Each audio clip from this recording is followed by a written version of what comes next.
Can you tell me what is the history of Muslims in America? There were Muslims on Columbus's ship and traveling with explorers all around the New World. Up to a third of all enslaved peoples were Muslim, and the White House was built by enslaved peoples. So it's reasonable to expect Muslims helped build the White House. Did we have any relations with Muslim countries in those early days? Have you heard of the United States Marine Corps song from the halls of Montezuma? To the shores of Tripoli, That's yes. it. Well, Tripoli is in modern-day Libya, and the reason that's in the song is because we were allies with them. And as a thank you for helping them deal with piracy issues, the Marine Corps was gifted a sword, which has now become the saber of the Marine Corps dress uniform. What? So many people don't know that. And Thomas Jefferson was also hosting dinners at the end of Ramadan for Muslim diplomats in the White House. Wow. Jefferson once said that he knows the American experiment is a success when we can get a Muslim as a president.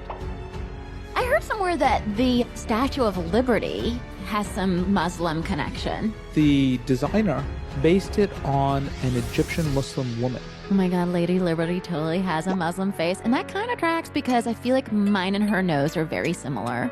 And we get town names like Allah, Arizona, and Muhammad, Illinois, named after the Prophet Muhammad. These towns were not predominantly Muslim. They got these names as a sign of respect Americans had for Muslim cultures, Muslim civilization, Muslim people. Did they build any mosques up in these towns? Two of the oldest we have are in Ross, North Dakota, and Cedar Rapids, Iowa. Cedar Rapids, Iowa. I would feel like that's the place you would say has the first Applebee's, not the first mosque. We can look at the ways Muslims have inspired American architecture, but we can't forget the people like Malcolm X and Muhammad Ali, who were turning to Islam to recover their heritage that had been taken away from them, and to say that you can't claim that there's only one way to be American.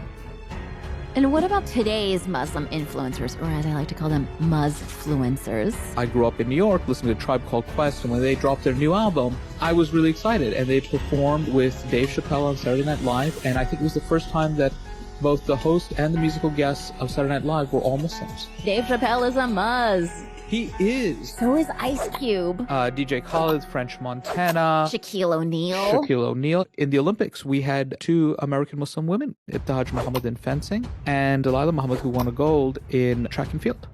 The owner of Chobani is a Muz, and I eat one of those pumpkin Greek yogurts like every day. And speaking of delicious food, the founder of Edible Arrangements is a Muslim as well. Oh, hey, they look like flowers, but you eat them. Muslims only represent about 1% of the American population. How many of us are there? About 3.5 million Muslims. Here's a new stereotype about us. We are really bad at bowling, but really great at giving hugs. You know the show The Simpsons? Yeah.